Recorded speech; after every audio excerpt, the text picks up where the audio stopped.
आपण पाहत आहात सत्य व रोखठोक न्यूज चॅनल महावृत्त न्यूज। आवाज तुमचा, ताकद आमची।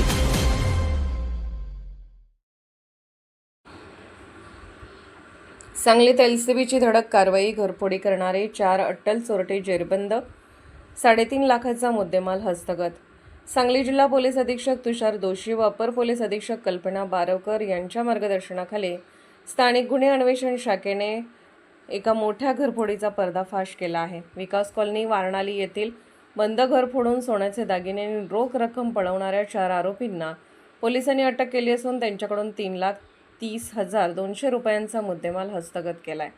या गुन्ह्याची उकल करण्यासाठी स्थानिक गुन्हे अन्वेषण शाखेचे पोलीस निरीक्षक संजीव झाडे यांच्या सूचनेनुसार पोलीस उपनिरीक्षक महादेव पवार व त्यांच्या पथकाने शोध मोहीम सुरू केली होती। दरम्यान पथकातील police head constable Sandeep Patil, Prakash Patil, Rohan Gaste आणि पोलीस कॉन्स्टेबल ऋषिकेश सदामते यांना बातमीदारामार्फत माहिती मिळाली की रेकॉर्डवरील आरोपी चोरीचे सोने विकण्यासाठी सह्याद्रीनगर ते शिंदेमळा रेल्वे ब्रिजकडे जाणाऱ्या रोडवर येणार आहेत।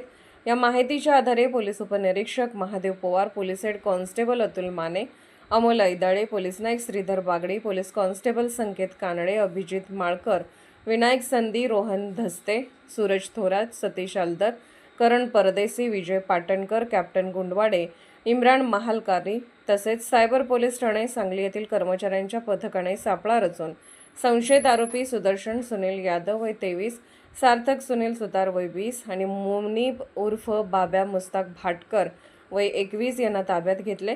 आरोपींची अंगझडती घेतली असता त्यांच्याकडे 21 ग्रॅम वजनाचे सोन्याचे दागिने आणि रोख रक्कम मिळून आली। अधिक चौकशीत त्यांनी त्यांचा चौथा फरार साथीदार मेघनाथ हिरालाल साहू याच्या मदतीने महिनाभरापूर्वी वारणाली येथे घरफोडी केल्याची कबुली दिली। आरोपीवर संजयनगर पोलीस ठाण्यात गुन्हा दाखल असून पुढील तपासासाठी आरोपी व मुद्देमाल संजयनगर पोलिसांच्या स्वाधीन करण्यात आला आहे। महावृत्त न्यूज चॅनलला लाईक करा, शेअर करा आणि सबस्क्राइब करा।